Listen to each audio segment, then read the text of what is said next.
My name is Vera Calloway. I'm 38 years old, and the day everything I had spent 3 decades accepting finally got corrected, I was sitting in a law office in Cincinnati wearing the same gray blazer I wear to job interviews because I didn't own anything that felt appropriate for the occasion, and I was trying, as I had always tried, to simply look like I belonged. I need to tell you about the envelope first, not what was inside it, not yet, what it looked like. It was cream-colored, business-sized. My name was written on it in handwriting I had not seen in 14 months, not since the last card my grandmother had sent me for my birthday, a card that arrived 3 days late, as her cards always did, because she mailed everything from the small post office in the town where she had lived for 50 years, and the small post office in that town operated on its own schedule, and my grandmother had decided long ago that this was the post office's problem and not hers. The handwriting was hers. My name was in blue ink, and underneath my name, in parentheses, in the same blue ink, she had written, "For when you're ready." The lawyer, a thin man named Philip Osborne, who wore bifocals on a chain and spoke with the particular precision of someone who has spent 40 years choosing his words carefully, told me the envelope had been in his office for 11 years. He told me my grandmother had delivered it personally on a Thursday afternoon in March, 11 years before she died, and that she had left specific instructions. It was to be given to me only after the formal reading of the will and only if I was present. He said, "She told me, 'Philip, Vera will come. She always shows up.'" I sat in that chair and felt something move through me that I did not immediately have a name for, something old and warm and complicated, the way certain memories are complicated, not simple comfort, but a layered thing. Love and grief and something close to relief braided together in a way I could not yet separate. My mother was sitting to my left. My sister Claire was to her left. They had not been told about the envelope. They were looking at it the way people look at something that had appeared where nothing was supposed to appear, with the particular stillness of a reordering. I picked it up. It was light. Whatever was inside was paper, just paper, and I held it in both hands and thought about my grandmother at 71 walking into this office on a Thursday in March with this envelope, and I thought about the 11 years it had waited here, and I thought about all the things I had done in those 11 years that she would never know about, and I thought about the fact that she had somehow known 11 years in advance that I would be sitting in this exact chair on this exact day. She always showed up, she had told him. She meant me, but I think she also meant herself. And if you've ever been the member of your family who was somehow always the last to receive anything, the last to be called, the last to be considered, the last to matter in the room, I want you to stay with me, because what happened next is the reason I'm telling this story. Let me tell you about my grandmother before I tell you what she wrote. Her name was Lorraine Calloway. She was born in 1941 in a house that no longer exists, in a neighborhood of Cincinnati that no longer exists in quite the same way, and she had grown up with the particular combination of stubbornness and warmth that seems to emerge when a person spends their childhood watching the world be genuinely difficult and deciding, deliberately, not to become bitter about it. She married my grandfather Francis at 23, raised 3 children in a brick house on Sycamore Lane in the kind of quiet neighborhood where people still knew each other's names, and worked for 31 years as an administrative coordinator at a hospital downtown.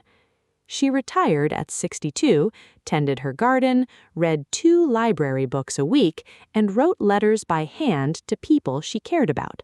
Real letters, on good stationery, sealed with the little moistened sponge she kept in a glass jar on her writing desk. She was not soft. I want to make sure you understand that. She was warm, but she was not soft. She said what she thought. She noticed everything. She had opinions about how things ought to be done that were delivered with the particular gentleness of someone who was absolutely certain she was right, but had decided years ago that certainty didn't require volume. She called me on my birthday every year without fail, and she always called at 7:14 in the morning. 7:14, not 7:15, not 7 o'clock, because I had been born at 7:14 in the morning, and she said there was no reason to let the minute go to waste. She would say, "Good morning, Vera. It is 7:14. Happy birthday." And I would laugh every year for 37 years because it never stopped being funny and it never stopped being exactly right. She was, in the specific architecture of my life, the one constant that did not require maintenance. Everything else required maintenance. My marriage had required maintenance, and it failed anyway, and the failure was quiet and sad in the way of things that declined slowly rather than breaking dramatically. My friendships required the kind of careful tending that comes naturally to some people and takes deliberate effort from others. I am in the second group. My relationship with my parents required a continuous low-level management of my expectations that I had gotten so practiced at I barely noticed it anymore. My grandmother required nothing of me except that I be honest. That was the whole of it. When I was going through the divorce and she drove the 2 hours and sat in my apartment, the first thing she said when she walked in was not, "I'm so sorry," and not, "Are you okay?" It was, "Tell me what actually happened." And I told her. For 2 hours, I told her the specific and mundane details of how a marriage that was never quite right accumulates evidence of its own wrongness, and eventually you run out of reasons to look away from the evidence. She listened to all of it. She asked questions that were not soft questions. She said at one point, "Were you happy in it? At any point were you genuinely happy?" And I thought about it, which was more than I had done when I was living it, and I said no, not deeply happy, not in the way I wanted to be. She nodded. She said, "Then this is correct, even if it doesn't feel like it yet." That is not the kind of thing people say. Most people would have led with comfort. She led with accuracy because she understood comfort without accuracy is just noise, and what I needed was for someone to tell me the truth of the situation rather than the version of the situation that was easiest to sit in. She was 74 when she said that to me. She was 74 and she had been married to my grandfather for 50 years, and she had known unhappy marriages and happy ones, and all the gradations between, and she had looked at my face and known the difference. I miss her with a specificity that does not blur with time. Not the general grief of missing a presence, but the precise missing of particular things.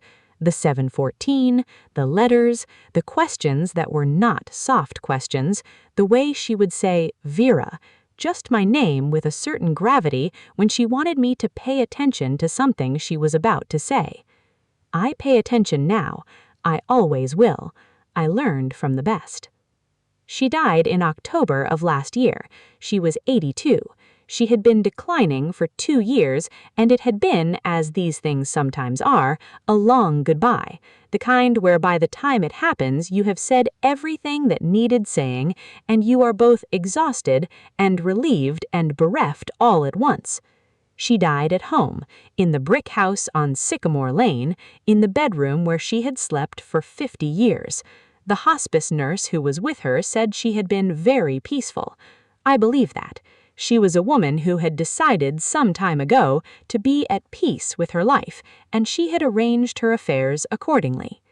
She had arranged, it turned out, several things accordingly. My mother had handled most of the arrangements for the estate. My mother, her name is Sandra Calloway, and she is 64 years old, and she has been, since my father's death 11 years ago, the family's central organizing force in the way certain women become the central organizing force when there is a vacuum of authority and they are suited by temperament to fill it. She had driven to Sycamore Lane twice a week. She had managed the doctor's appointments and the pharmacy and the various administrative details that accumulate around an elderly person's life. She had done this competently and with genuine love, because whatever else I can say about my mother, she had genuinely loved my grandmother, even when the relationship was complicated, which it sometimes was. What I did not know, what no one had told me, was that my grandmother had finalized her estate plan 11 years before she died. She had done it quietly with Philip Osborne, without consulting my mother or anyone else in the family. She had then gone home and made a cup of tea and, I imagine, felt better. I know this because Philip Osborne told me.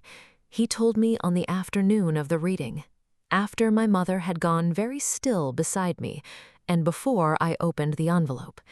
He said, "Your grandmother was very clear about what she wanted. She was always very clear about what she wanted. I have been practicing law for 40 years, and she is among the 3 most organized clients I have ever had." That sounds exactly like her. That sounds, in fact, precisely like the woman who called at 7:14. I need to tell you about Claire, because this story does not make sense without Claire. My sister is 4 years older than me.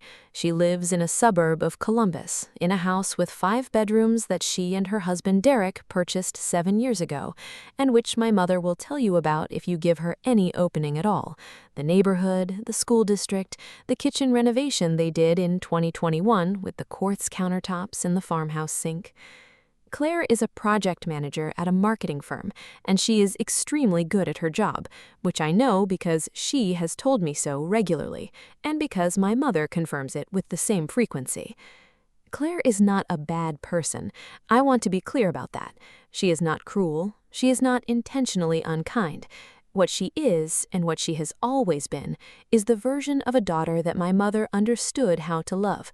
Organized, ambitious, visible in the particular ways that made my mother feel pride without effort.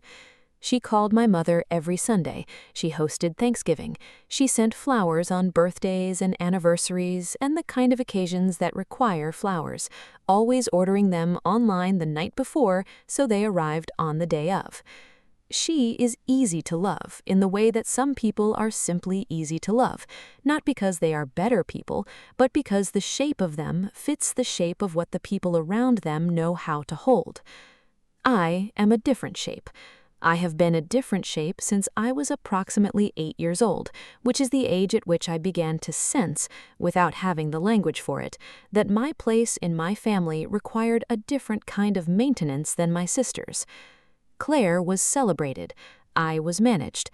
Claire needed attention, and she got it, and it was simply understood as right and natural. I needed something else, something that I have only been able to name in the last few years, which was simply to be seen as complete, rather than as a version of something that had not quite worked out.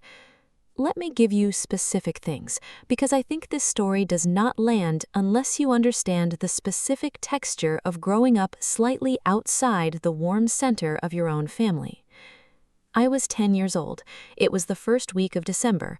My mother had planned a birthday party for Claire, her 14th birthday, and she had been planning it for 3 weeks. There were invitations, there was a theme involving a movie Claire liked, there was a cake from the bakery on Broadleaf Avenue that required a 2-week advance order. I had helped address the invitations because I was a careful writer and my mother trusted my handwriting, and I had done it without being asked, which was how I did most things. My own birthday, 8 months earlier, had involved my mother ordering a pizza and buying a cake mix that she had made herself and forgot to add the second egg to, so it was slightly dense. We had eaten it at the kitchen table, my parents and Claire and me, and it had been fine. It had genuinely been fine in the sense that I had not expected more, and therefore was not disappointed. That was the particular mathematics of my childhood. I am 15. Claire is a senior and has gotten into her first choice college, a small private school in Vermont with a good communications program. My parents take her out to dinner at the nicest restaurant we could afford, and my mother cries at the table, and my father orders champagne for himself and my mother and a sparkling cider for Claire, and tells the waiter that his daughter is going to change the world. I am there, I am eating my dinner, I am happy for Claire in the flat, practiced way I have gotten happy for Claire, which involves no internal experience of joy, but also no active resentment, just a kind of calibrated blankness that I have come to rely on. 3 years later, I am accepted to the university in Cincinnati. I tell my parents at dinner. My father says, "Good, good," and asks for the pepper. My mother says she's proud of me, and means it, I think, in the way you mean things that have been said so many times they have become reflexive. Then she says, "Did I tell you Claire called today? She's thinking about a master's program," and the conversation moves on. I went to my room and lay on my bed for a while and looked at the ceiling and felt nothing in particular, which was the thing I was best at. I was not the dramatic child. I was not the one who caused scenes or required intervention. I was the one who finished her dinner, helped clear the table, did her homework without being asked, went to college on a partial scholarship because the financial conversation about my education had somehow never reached the same depth as the one about Claire's. I was the one who graduated, found work in accounting, moved to an apartment in Cincinnati, and furnished it slowly and carefully on my own budget, got married at 28, got divorced at 32, and rebuilt my life in the particular quiet way of someone who has been taught that asking for help is a form of inconvenience. I was, in my family, the one who was fine. The thing about being fine is that it requires enormous maintenance. People do not understand this. They think fine is a resting state. It is not. Fine is a practice, a daily, deliberate choice to absorb what is happening and convert it into something manageable and move on. I had been practicing it for 30 years. I was very good at it. And I want to tell you that it had cost me more than I know how to calculate. My grandmother saw the cost. I understood that later. At the time, what I understood was only that she was one of the few people in my life who made me feel, without effort or performance, that I was enough, that I was not a management problem, that I was simply Vera at 7:14 in the morning, and that was something worth calling about. She called every year at 7:14. She wrote letters. She asked about my work and my reading and the specific texture of how my life was going, and she listened to the actual answers, rather than looking for reassurance that everything was fine. She visited my apartment twice when I was going through the divorce, driving 2 hours each time, and she did not tell me that everything would be okay, and she did not suggest things I should do differently. She sat with me, and she said, "Vera, you are a person of unusual substance. I hope you know that."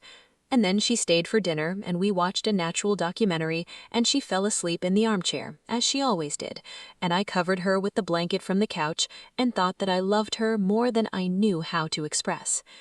I did not know when she said those things that she was keeping a record of them.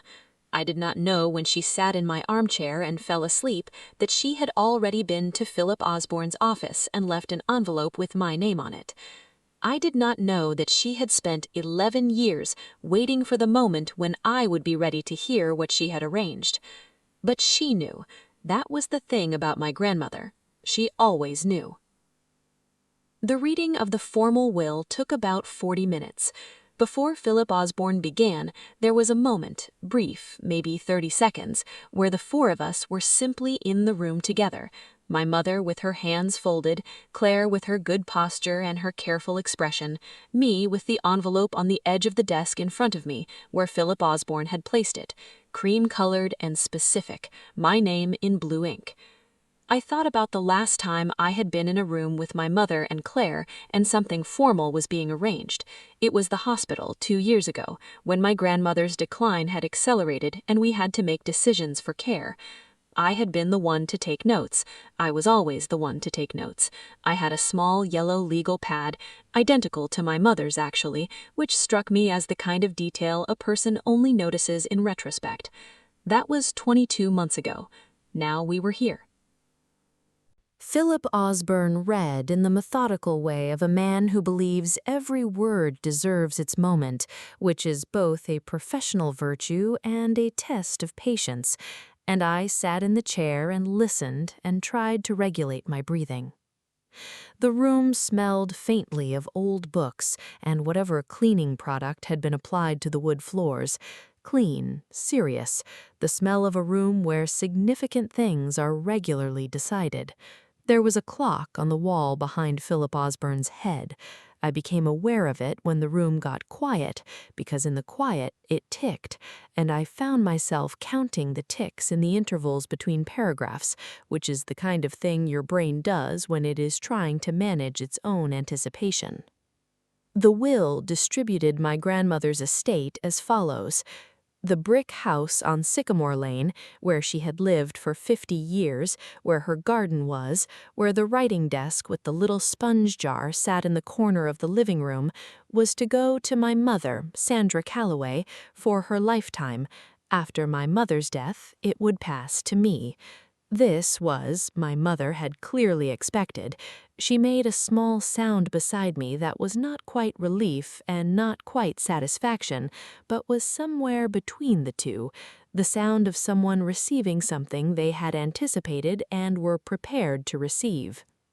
My grandmother's personal property, her jewelry, her furniture, her books, her collection of blue glass that she had kept in the dining room window for 30 years, was to be divided equally between her 3 children, my mother and her 2 sons, my uncles Robert and Jean, who were not present at the reading because they lived in different states, and Philip Osborne had arranged for them to receive their copies of the document by mail.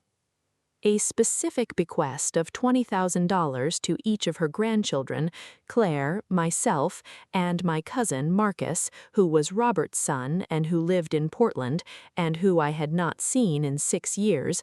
My mother received, beyond the house, a sum that represented, as Philip Osborne described it, the accumulated savings my grandmother had designated for her eldest child, which had been building in a dedicated account for several years. Then Philip Osborne set the formal document down on the desk and looked at me over his bifocals.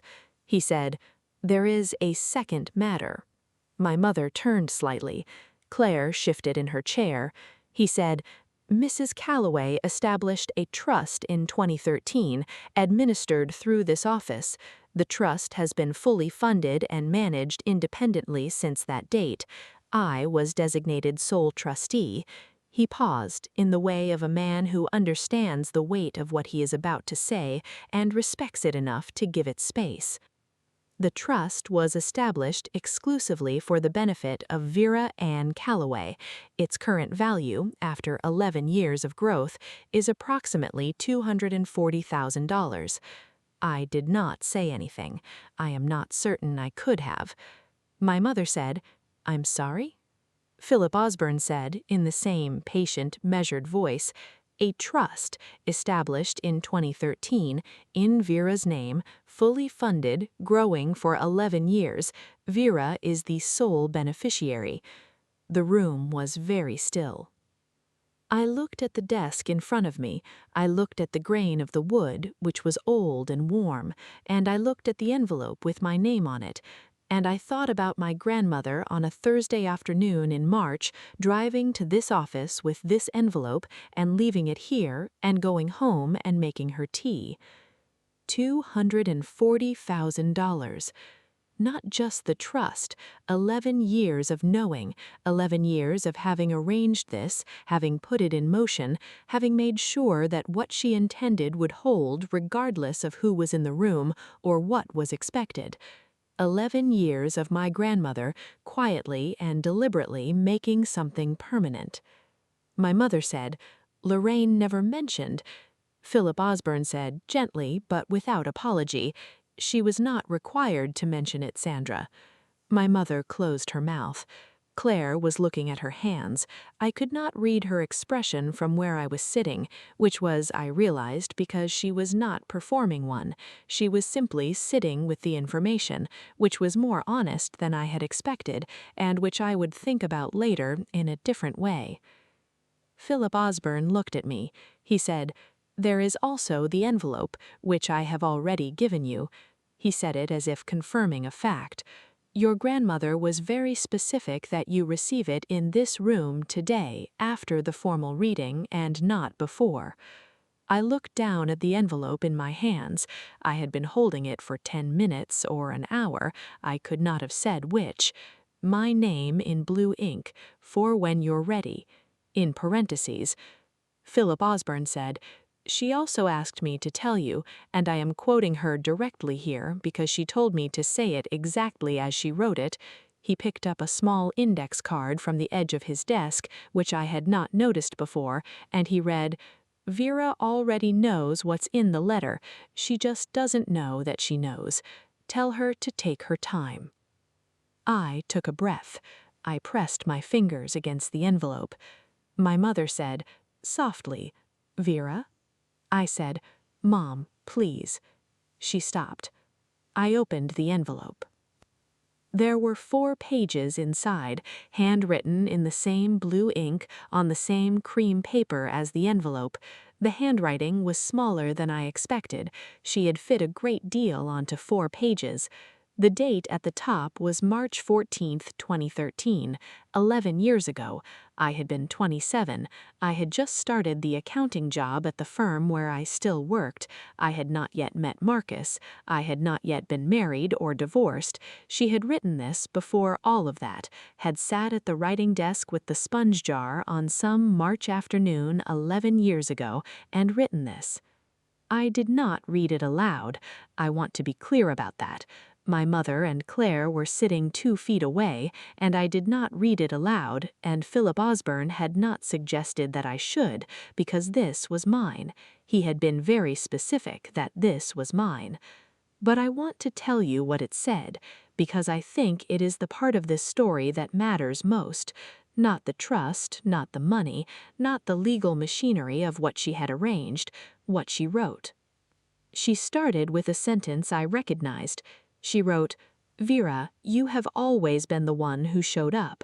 It was the same thing she had told Philip Osborne to say to me in different words, and I understood that she had been saying this to me for years in the particular coded language of the things she noticed out loud about me, my reliability, my precision, the way I paid attention to things others overlooked. Then she wrote what she had observed. She wrote calmly and specifically what she had seen happen in our family over 30 years, not with anger, not with accusation, with the same deliberate clarity she brought to everything.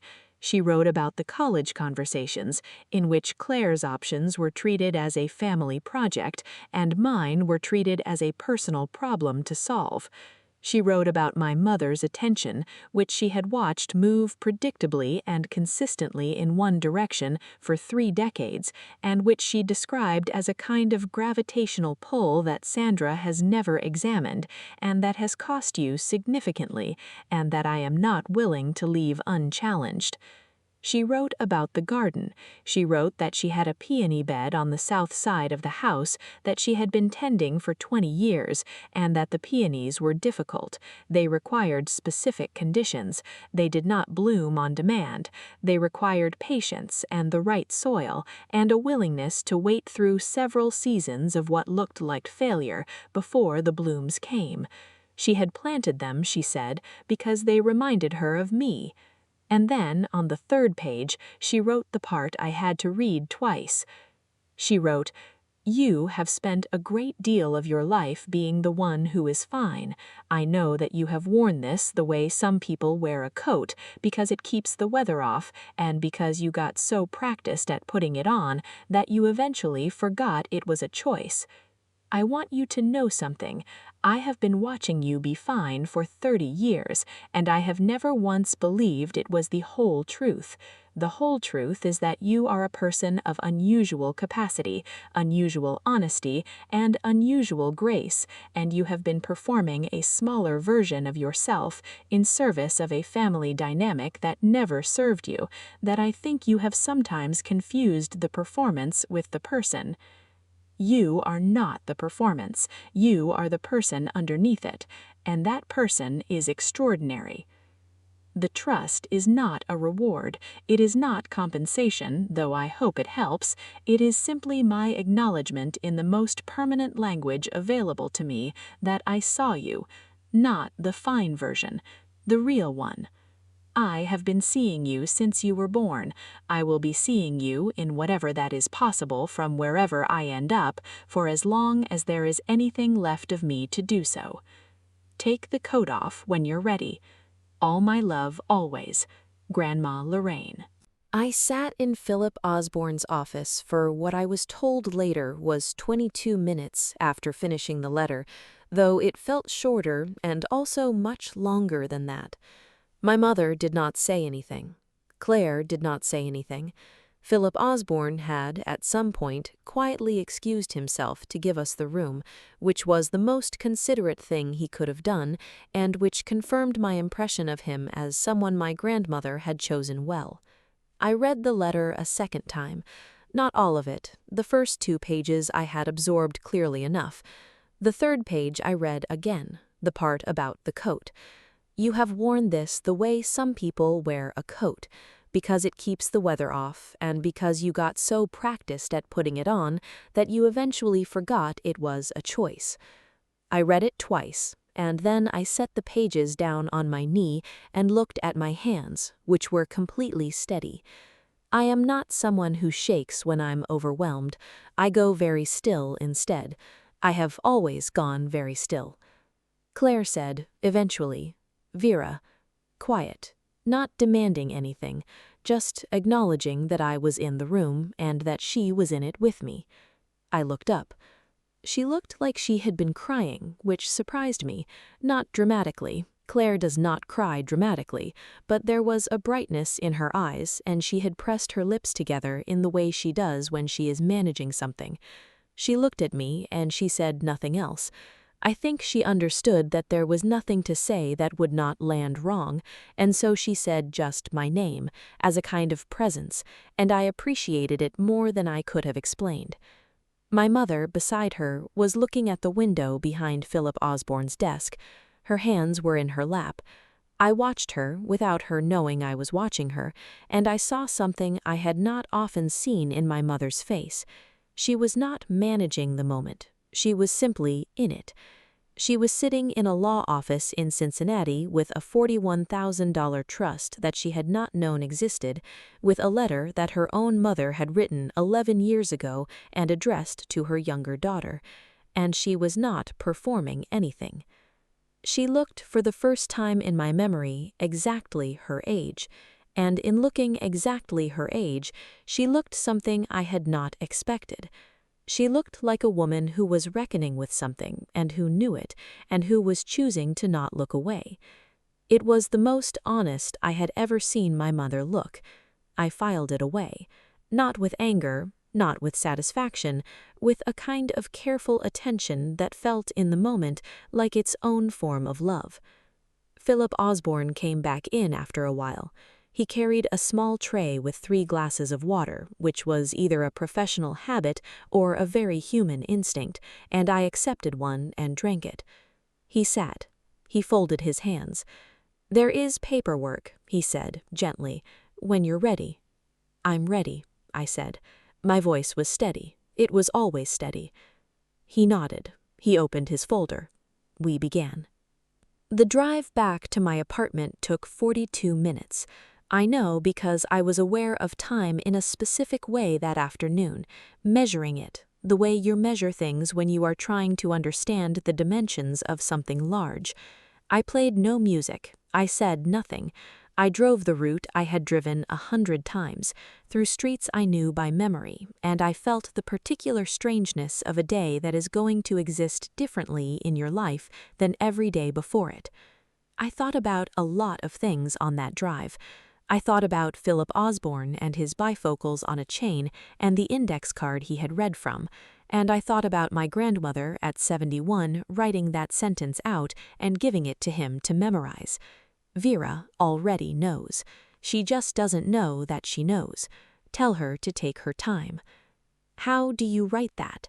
How do you know 11 years in advance, sitting at a desk in a house on Sycamore Lane with a cup of tea and a sponge jar and a pen, exactly what your granddaughter will need to hear in a room she doesn't know she will be sitting in yet?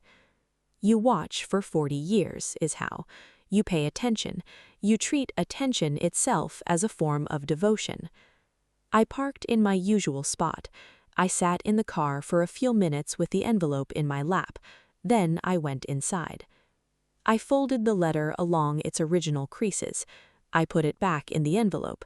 I held the envelope in my lap and looked at the window behind the desk, which faced a courtyard where there was a maple tree just beginning its first tentative gestures towards fall color. I thought about peonies. I thought about 20 years of patience. My mother said, after a long time, "I didn't know." I said, "I know, Mom." She said, "I don't," then stopped, started again. "I didn't think I didn't think you felt." She stopped again. There was something happening in her face that I had not seen before or had not allowed myself to look closely enough to see. She was not performing either. She was simply sitting in a room with something that was difficult to sit with, and she was not trying to make it easier, and somehow that was the most significant thing she had ever done in my presence. "Mom," I said, turning to look at her directly, "I'm not angry." She looked at me. Her eyes were wet. "I'm not angry," I said again. I need to be able to say that it happened, that I'm allowed to say that it happened and that it was real and that it cost something, that's all. I'm not asking you to defend it. I'm just asking you not to tell me it didn't happen." She was quiet for a long moment. The maple tree in the courtyard moved slightly in a wind I couldn't hear. Then my mother said, in a voice very different from any voice she had ever used with me before, smaller, unguarded, very tired, "It happened." 2 words. It happened. I had been waiting 38 years for 2 words. I want to tell you about Claire because I know you're wondering. After we left Philip Osborne's office, after I had signed the documents that needed signing and accepted the paperwork that needed accepting, after my mother and I had stood in the parking lot for a few moments in a silence that was not comfortable but was honest, Claire asked if I had time for coffee. I said I did. We went to a place 2 blocks away, a small cafe with marble-topped tables, and we ordered and we sat, and Claire was quiet for a while in the way she is almost never quiet. Claire speaks like she manages projects, continuously, with purpose, filling available space. The silence was unusual, and I did not try to fill it. She said finally, "Vera, I want to ask you something, and I need you to know that I'm asking it honestly, not defensively." I said, "Okay." She said, Did you know? Did you know about the trust?" I told her the truth. I said I had known nothing, that the call from Philip Osborne after the death was the first I'd heard of any of it. She nodded. She looked at the table. She turned her coffee cup slightly on the saucer, which is a thing she does when she's thinking. Then she said, "Vera, was our family—" She stopped, tried again. "Were we unfair to you?" I took a breath. I thought about 30 years of birthday dinners where Claire's achievements were the centerpiece and mine were a footnote. I thought about college. I thought about the divorce and the phone call where my mother had spent 20 minutes discussing Claire's kitchen renovation before asking if I was doing all right.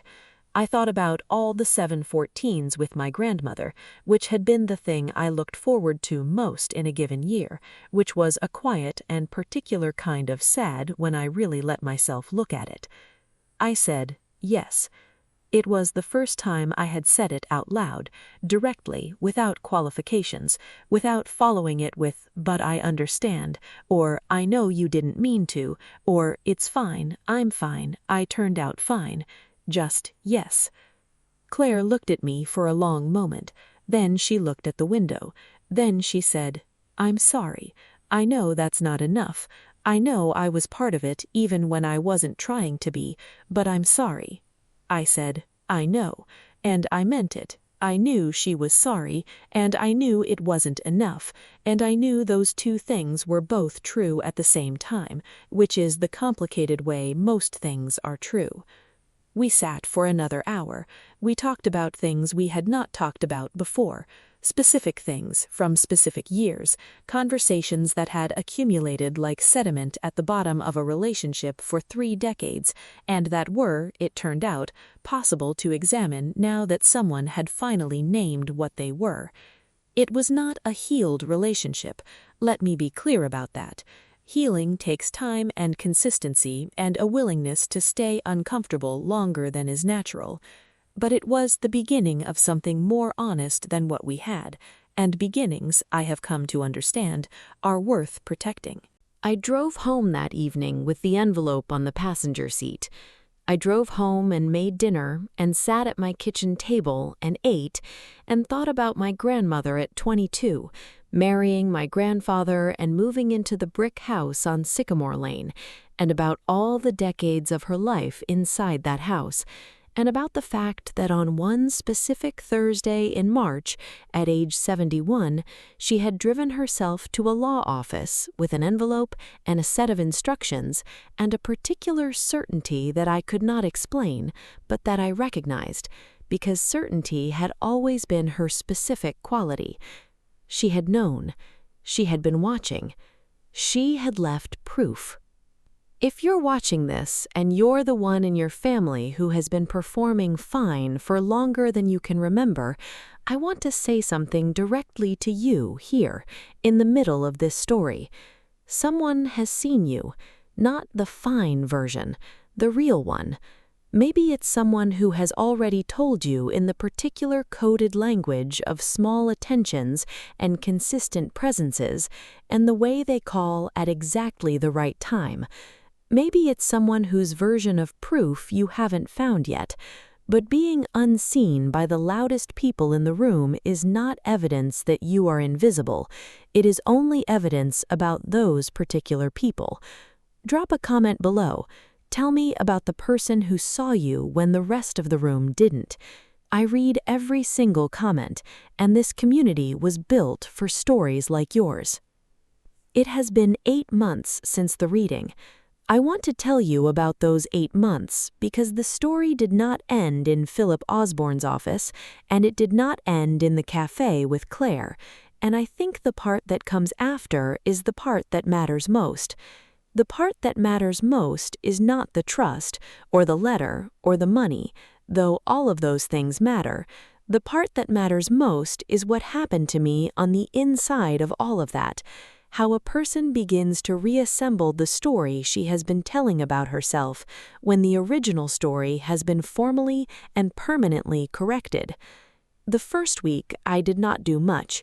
I went to work, I filed the paperwork Philip Osborne had given me, I called my therapist, Joyce, and I told her what had happened, and she said, "How do you feel?" the way she always says it, and I said, "I don't know yet," which was the truest thing I had said in a long time.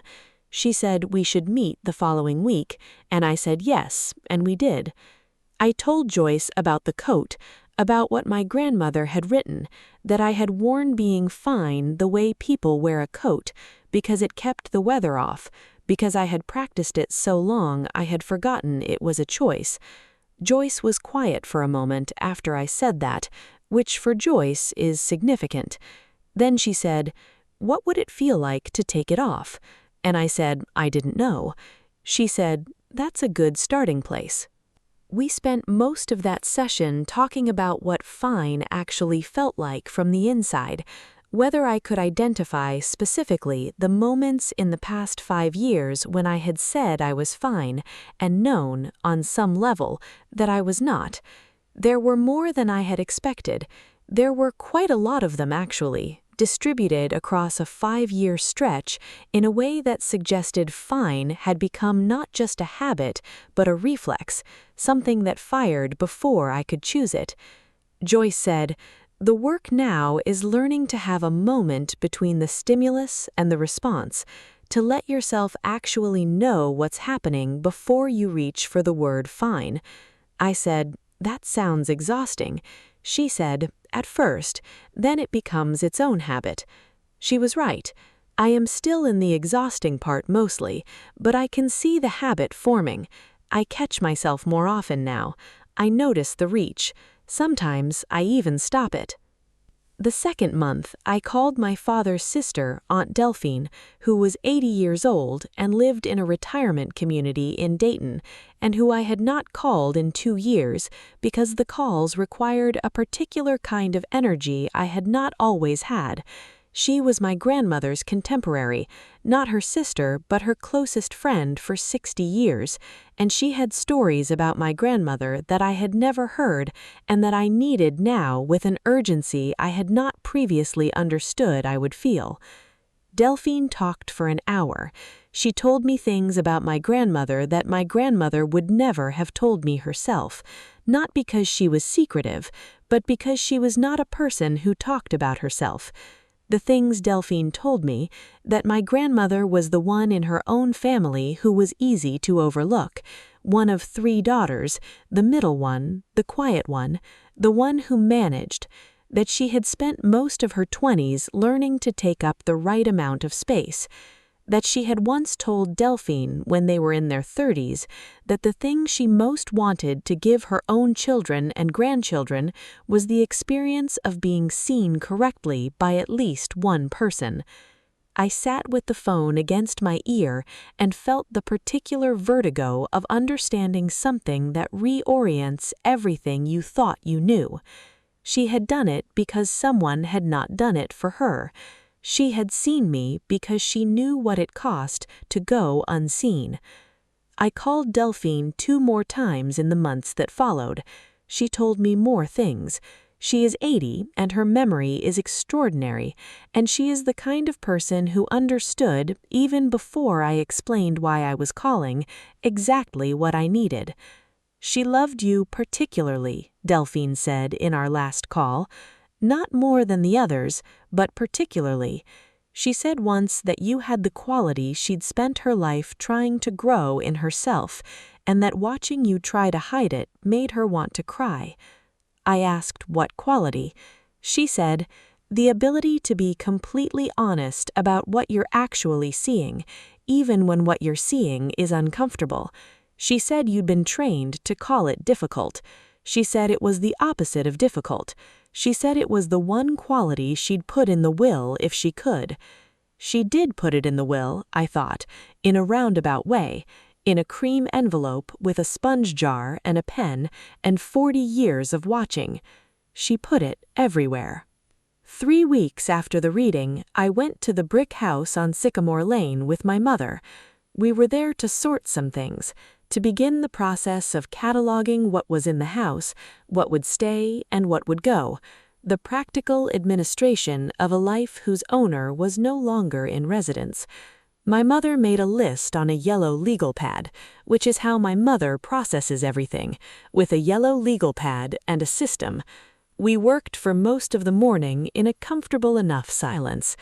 At one point, my mother was in the kitchen sorting through cabinets, and I was in the living room, and I stopped at the writing desk.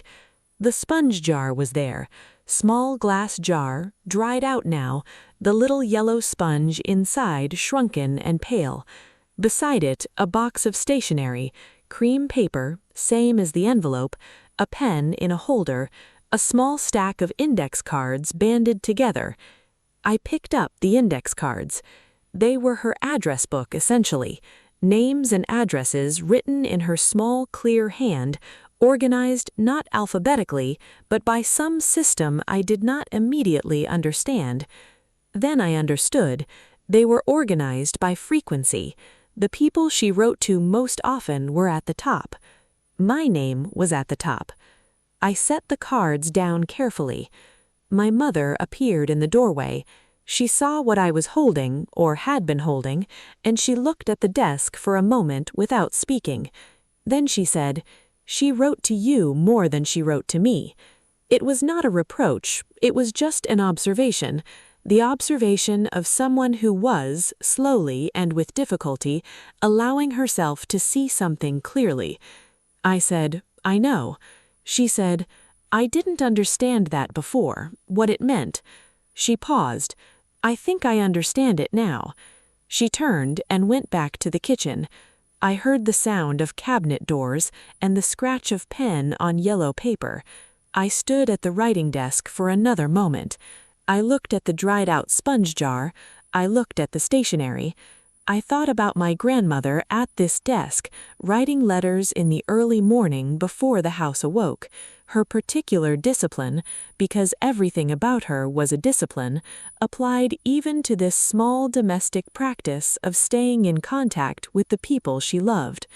I thought about the letter she wrote at this desk 11 years ago and sealed in an envelope and carried to an office and left in the hands of a careful man in bifocals who had kept it for a decade while she lived and died and was mourned and remembered. I thought about all the things she had decided to do before I was old enough to understand what she was deciding. I picked up the cream stationery. I took one sheet. I put it in my bag. I don't know exactly when I'll use it, but I have it, and I think she would consider that a reasonable beginning. The trust was formally transferred to me in December. Philip Osborne had been meticulous in his administration of it. 11 years of careful management, documented in full, every decision recorded. He presented me with a binder when we met to close the transfer, which I accepted, and which I fully intend to read because I am an accountant and I have complicated feelings about not reading binders. I have not done anything dramatic with the money. I want to be clear about that, because I think stories like this one sometimes create the expectation of a grand gesture, a trip, a purchase, a visible demonstration that your life has been transformed. My life has been changed, but not in the ways that would photograph well. What I did, I paid off the last of the debt from the divorce, which had been a small and stubborn amount that I had been managing with the same quiet competence I brought to everything, which had sat at the edge of my budget for 6 years like a splinter too small to remove without effort. I paid it off, and I sat with the fact of it being gone for a day before I thought about anything else. I called my therapist, a woman named Joyce, whom I had been seeing monthly for the past 3 years, and who had, over that time, heard more of this story than anyone else in my life. I told her about the trust and the letter. She said, "How do you feel?" in the particular voice she uses when she genuinely wants to know. I told her I felt like something had been set down that I had been carrying for a long time without fully knowing I was carrying it. She said, "That sounds right." We talked for the full hour. I planted peonies. I am not a gardener. I want to be honest about that. I have a small outdoor space behind my apartment, barely qualifies as a patio, and I have always been better with numbers than with living things, and I killed a succulent in 2019, which I understand is supposed to be essentially impossible. But I read about peonies. I learned what they needed. I ordered 3 bare root plants from a nursery, and I prepared the bed with the specificity my grandmother would have recognized, and I planted them in April, and I have been paying close attention to them ever since. They have not bloomed yet. Peonies take 2 to 3 years to establish before they flower. I knew this when I planted them. I planted them anyway. My grandmother tended hers for 20 years. I think I can manage 2 or 3. I want to tell you about a specific Sunday in April. It was 6 months after the reading. The trust had cleared, the peonies were in the ground. I had finished the last of the binder from Philip Osborne's office and found that my grandmother had been as meticulous with the trust as she had been with everything else. Every quarter documented, every decision recorded. 11 years of steady growth that reflected her own investment philosophy, which was conservative and patient and designed to outlast whatever she could not foresee. On this particular Sunday in April, my mother came over. I want to say that carefully. She came over to my apartment. This was not a thing she had done often. She was more comfortable hosting. My mother's instinct is to be on known terrain, in the house where she controls the details, where she has arranged the furniture and knows where the good wine glasses are. My apartment was mine. She was not entirely at ease in it, which I had always understood and which I had never said out loud. She knocked, I let her in. She stood in the doorway for a moment, the way she always did when she came over, taking in the space, assessing it, which is simply how her brain works, she cannot help it. Then she came inside and sat at the kitchen table, and I made coffee and brought it, and we sat. She had called ahead to say she wanted to come. She had not said why, which was unusual. My mother typically anchors her visits to an occasion or an agenda. I had said yes without asking. She sat with her coffee for a moment, then she said, "I have been thinking about something your grandmother said to me a few months before she died." I waited. She called me on a Tuesday, out of the ordinary. She usually wrote letters, you know that, but she called on a Tuesday in the afternoon, and she said to me, "Sandra, I need you to hear something." And I said I was listening, and she said, "You have 2 daughters. I know you love them both, but loving them the same way is not the same as loving them both well." My mother stopped. She looked at the coffee cup. She turned it slightly on the table. I said, "What do you mean, Mom?" And she said, "Vera needs different things than Claire. She always has. You know this. You've always known it. The question is whether you're going to act on knowing it before it's too late." My mother paused. I told her I didn't think I was doing anything wrong. I told her I loved you. She looked at me. She said, "I know you do. I'm telling you to do something with it." The kitchen was quiet. I could hear the refrigerator. Outside, someone was mowing. My mother said, "I didn't do anything with it. I thought about it for a few weeks, then I told myself it was your grandmother being, you know how she could be. I told myself she had her own ideas about how families should work." She paused. She was right. She was just right, and I knew it, and I didn't act on it, and I have been sitting with that since October. I looked at my mother, 64 years old, the same carefully maintained hair she has had for 20 years, the same posture, and something in her face that I had never seen there in quite this configuration. Not guilt exactly, because guilt is a performance, and this was not a performance. Something quieter, the particular expression of someone who has stopped arguing with a thing she has known was true. I said, "Mom, thank you for telling me that." She looked surprised a little. Maybe she had expected something else from me. "Thank you," I said again. "I mean it." She nodded. She drank her coffee. We sat together in the April morning in my apartment, and the refrigerator hummed, and the lawnmower outside finished its pass, and we were simply 2 people in a room, without the particular static of 30 years of managed distance between us. And it was not healed, and it was not resolved, but it was present. We were present. It was, I thought, a beginning. I have thought a great deal in these 8 months about what she was doing when she wrote that letter and sealed that envelope and carried it to Philip Osborne's office on a Thursday afternoon in March. I have thought about what she was protecting and what she was building and what she understood about her family and about me that she had decided could not be left to chance or to the natural order of a family's tendencies. She was not correcting an injustice in the legal sense. She was not overturning anything, not fighting anyone, not making an argument. She was doing something different. She was making a permanent record. She was saying, in the most durable language she had, "I know what happened here. I saw it, and here is my response in writing, witnessed, documented, held in trust." She was doing what she had always done, which was telling the truth carefully and precisely and without apology, and leaving evidence. I find that I understand her better now than I ever did when she was alive.